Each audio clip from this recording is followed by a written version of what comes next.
Good morning everyone, कैसे हैं आप सब। आई होप आप अच्छे ही होंगे। सुबह सुबह की सबको राधे राधे। ड्यूटी का टाइम भी है और बहुत सारे काम का टाइम है। फटाफट से थोड़ी सी सफाई कर लेती हूँ। और आज मैं बनाऊंगी मूली की भुर्जी। तो मैंने प्याज व्याज काट के रख दिए हैं और साथ में मूली भी उबाल के रख दी है। उसमें कुछ मूली, कुछ आलू और कुछ मूली के पत्ते, तो सबको उबाल के। इसके बाद शाम हो चुकी है और शाम को बेल बजी तो एक पार्सल आया। फटाफट से मैंने उसको अंदर रखा कि दोबारा से घंटी बजी, मुझे दोबारा जाना पड़ा और दोबारा से पार्सल आ गया।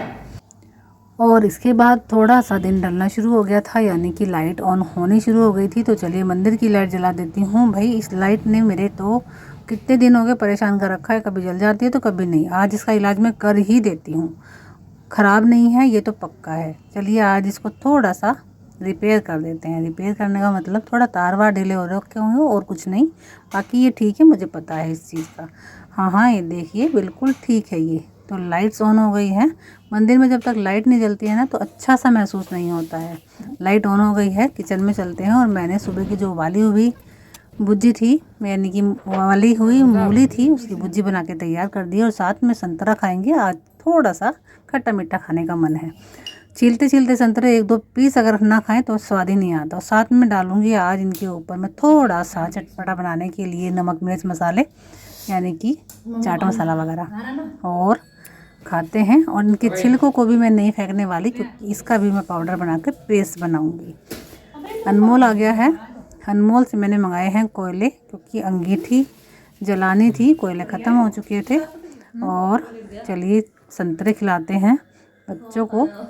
सबसे पहले मैंने आंसू को खिलाया। आंसू को खिलाने के बाद ये देखिए इसका फेस कैसा हो गया है, समझ सकते हो कि ये चटपटा है। और इसके बाद आता है नंबर पायल का। मैं ढूंढते ढूंढते पहुंची, ये सो रही थी। तो चलिए अगर आंखें खोलनी है फटाफट से तो हमें ये ट्रिक उसके ऊपर भी अपनानी पड़ेगी। इसके फेस पर मत जाइए। अगर एकदम से किसी को भी कोई उठा के संतरे यानी चटपटे वाले पीसेस उसके मुंह में दे देंगे तो ऐसा ही होगा सबके साथ। लेकिन उसने खाया, उसको टेस्टी भी लगा। वो मिर्च कम खाती है तो इसलिए उसको थोड़ा सा ऐसा फेस बनाया उसने, लेकिन खा लिया। खाने के बाद उसने मुझसे रखी फरमाइश कि मम्मी ये नहीं,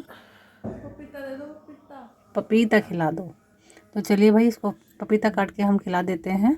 फटाफट से मैं पपीता लाई काट के, और हम दोनों ने फिर पपीता खाया। मीठा मीठा पपीता। फलों का मज़ा जो आता है ना, वो सबके साथ बैठ के खाने में आता है। मैं कितनी भी कोशिश करूँ, मैं अकेले कभी फल नहीं खा सकती, मन ही नहीं करता। एक दो पीस खा लो तो कोई बात नहीं। और इसके बाद हम दोनों ने खूब सारी बातें की और खूब सारा काम करने की तैयारी की, यानी कि प्लानिंग की कि अब इसके बाद हम लोगों को क्या करना है। बहुत सारे पड़े हुए थे कपड़े और मैंने इन सबको अलग अलग किया। गर्म कपड़ों को अलग किया और प्रेस वाले को अलग किया। और उसके बाद तह बनाई। और तह बनाने के बाद मैंने देखा कि भाई कपड़ों की तो भरमार होती है पहनने के लिए, भले ही चाहे कुछ ना हो, लेकिन इतने हो जाते हैं कि संभाले नहीं संभलते। और सारा काम ख़त्म करने के बाद ये मैं लगाऊंगी नेल पेंट। लगी है ना सुंदर। अब कपड़े की तह तो मैंने बना दी थी, लेकिन नेल पेंट सुखाने के बाद अब इनको लगा देते हैं।